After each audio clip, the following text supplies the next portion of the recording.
September 21st, 1327. The ancient stone walls of Berkeley Castle stood silent, cloaked in mist and secrecy. Within them, in a dim and musty cell, a once powerful king lay forgotten, reduced to chains, rags, and whispers. He was 43 years old, but looked far older. His once proud beard now streaked with gray. His body weakened by months of neglect and captivity. Deep marks on his wrists and ankles told the story of long restraints. His eyes, once filled with royal command, now stared hollow and lifeless into the shadows. This broken prisoner had once ruled England.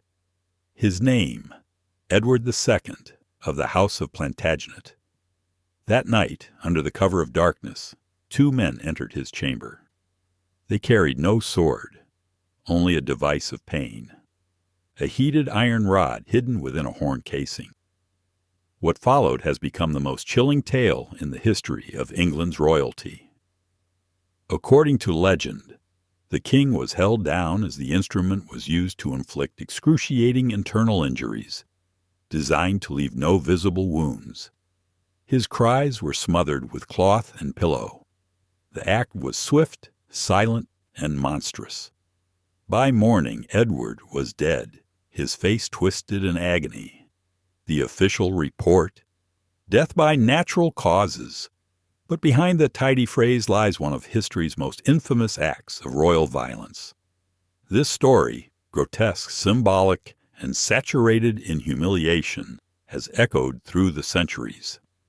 It has been retold as both justice and tragedy, a punishment some saw as fitting for a disgraced king accused in his time of scandalous behavior and weakness. But is that how it truly happened? To understand the truth and the shame behind the death of Edward II, we must go back to the beginning of his troubled and divisive reign. The seeds of Edward's downfall were planted long before his final night in Berkeley Castle. They began with a friendship, or something more. A young nobleman from Gascony named Piers Gaveston had entered the royal household as a companion to the prince. But what began as youthful camaraderie soon grew into a bond that would shake the English monarchy to its core. When Edward's father, the formidable Edward I, died in 1307, the 23-year-old prince became king. One of his very first royal acts was to summon Gaveston back from exile, an exile ordered by his father himself. Not only did Edward restore him to favor, he granted him the title of Earl of Cornwall, an honor traditionally reserved for members of the royal bloodline. The nobility was stunned, and then scandalized. At Edward's coronation, Gaveston was allowed to carry St. Edward's crown, a sacred symbol of the monarchy, a gesture many viewed as not just inappropriate, but insulting to tradition. The nature of their relationship remains one of the most debated mysteries in English royal history. Chroniclers of the time described Edward's affection for Gaveston as beyond measure, bound by a covenant of unwavering love. Was this simply the language of chivalric friendship, or something deeper? Later accounts would go further, including a bishop, who, years after Edward's death, accused him of immoral conduct. Whether true or not, the perception alone was enough to cause political chaos. In 1308, Edward entered into a politically arranged marriage with Isabella of France, daughter of the powerful Philip IV. But during the wedding celebrations, Edward focused all his attention on Gaveston, openly ignoring his new queen. Some say he even gave Gaveston the jewels that had been meant for Isabella's wedding gift. Isabella was just 12 years old. Her humiliation was public and permanent. The English barons, led by Edward's cousin Thomas, Earl of Lancaster, demanded that Gaveston be banished. Edward agreed, only to bring him back, again and again. The final straw came in 1312. The nobles captured Gaveston and without ceremony executed him, stabbed and beheaded on a roadside. Edward was devastated. But worse, he was politically wounded. His judgment was questioned, his alliances fractured, and the throne he sat upon beginning to crumble beneath him. Edward was shattered by Gaveston's death. He swore revenge, but in the end, he was forced into a fragile truce with the nobles who had taken his companion's life. But peace would not last. Edward's rule quickly spiraled into deeper chaos. On the battlefield, he was humiliated. In 1314, at the Battle of Bannockburn, his army was crushed by the Scots. His father's hard-won conquests were lost in a single, disastrous campaign. At court, things were no better. The treasury was depleted, governance collapsed, and worst of all, Edward repeated the same fatal error. He elevated another favorite. This time, it was Hugh Despenser the Younger, along with his father. The Despensers soon became the true powers behind the throne, using Edward's trust to seize lands, wealth, and titles. They exiled enemies, ordered executions, and ruled through fear and cruelty. Queen Isabella, once a humiliated girl, now a calculating and powerful woman, watched from the shadows. With each passing year, her hatred for the Despensers deepened. And so did her resentment of the husband who enabled them. In 1325, Isabella was sent on a diplomatic mission to France. But when the time came to return, she refused. Her message was clear. She would not come back as long as the Despensers held power.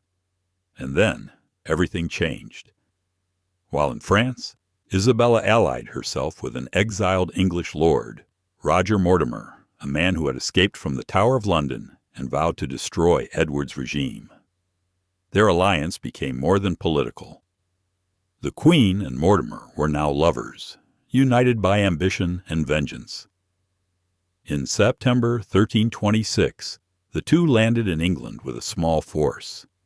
Edward scoffed at first, but almost overnight the nobility and the people turned on him. Isabella and Mortimer were welcomed as liberators.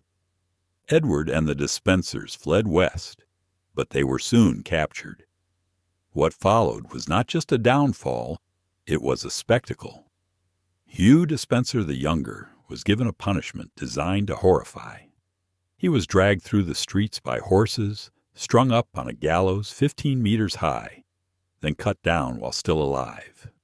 He was mutilated, disemboweled, and beheaded. His remains were scattered, his head placed on a spike above London Bridge, a warning to all who served the fallen king. As for Edward, his fate would be delayed, but not for long. With his throne lost and his allies executed, Edward was a king in name no more. In January 1327, he was forced to abdicate in favor of his 14-year-old son, the future Edward III. At first, his captivity was bearable. He was kept under light guard in modest but respectable conditions. But that would soon change. By April, Edward was transferred to Berkeley Castle, placed under the watch of Thomas Berkeley, along with two others, John Maltravers and Thomas Gurney. What followed was not imprisonment. It was humiliation. According to chroniclers, the former king was deliberately subjected to degrading treatment. He was kept in unsanitary, cold conditions. His bedding was rough. He was forced to ride without proper clothing, exposing his skin to chafing and infection. He was a man born to rule, now reduced to a source of quiet shame. And it was all calculated. Many believe that Isabel and Mortimer hoped he would die from natural causes, freeing them from the stain of regicide. But Edward proved resilient. Even after months of hardship, he survived. Rumors began to spread that loyalists might rescue him. that a plot was brewing to restore the former king. That was when the final decision was made. On the night of September 21st, 1327, Edward II was allegedly murdered in Berkeley Castle. And it's here, at this moment, that the legend begins. The most infamous version of his death comes from a chronicler writing decades later. According to the tale, his killers sought to leave no external marks on the body. They inserted a horn tube into his rectum, and through it they introduced a red-hot iron meant to destroy his insides while leaving no visible trace. His screams were said to be muffled with cloth. By morning, the former king was dead, his face twisted in agony. But even this horror has been questioned.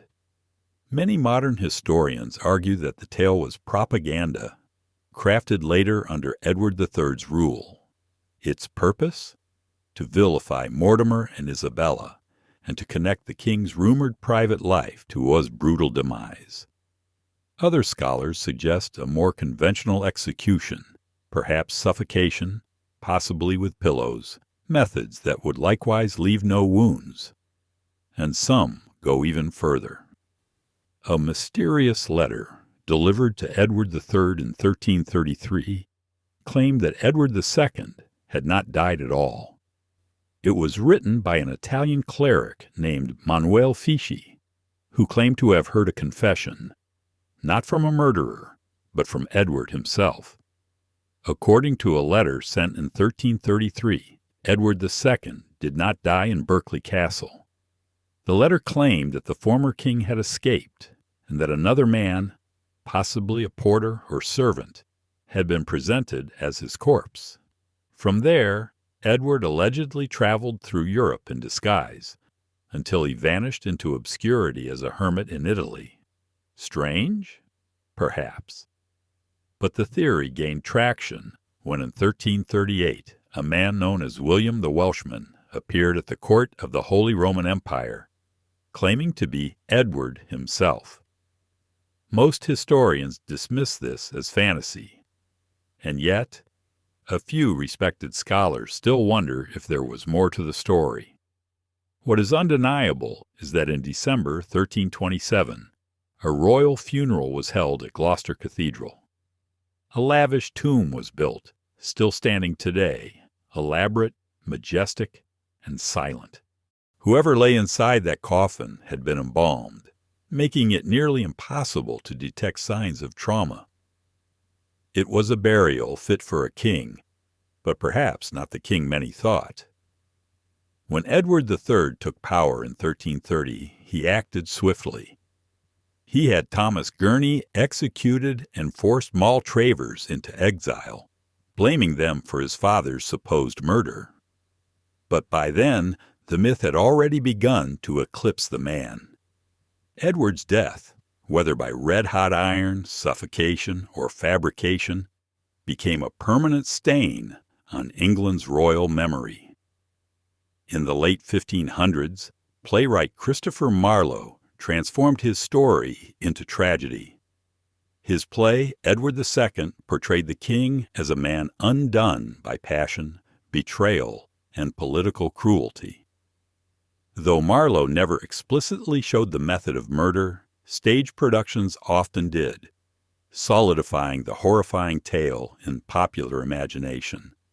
But Edward II's story was more than just one man's fall. It marked a turning point in English history. He was the first crowned English monarch to be formally deposed by his own people. It set a dangerous precedent, one that would echo through the reigns of Richard II, Henry VI, and others.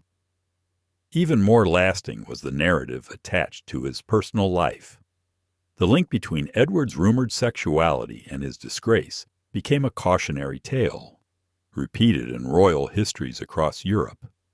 That idea, that a ruler's private sins would invite public collapse, haunted the legacies of monarchs like James I of England and Henry III of France.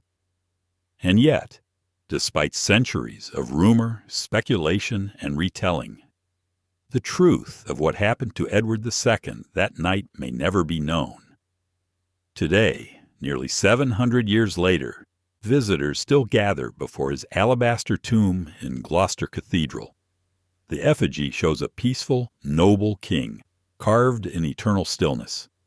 There is no sign of chains, no trace of torture, no scream, no shame, only a calm that history refuses to grant him. And that contrast between the cold serenity of the stone and the horror of legend may be the most powerful truth of all. Edward II lived in a world where kings ruled by divine right, but he died as a man stripped of power, dignity, and control. A monarch brought low, not just by his enemies, but by the impossible weight of being himself.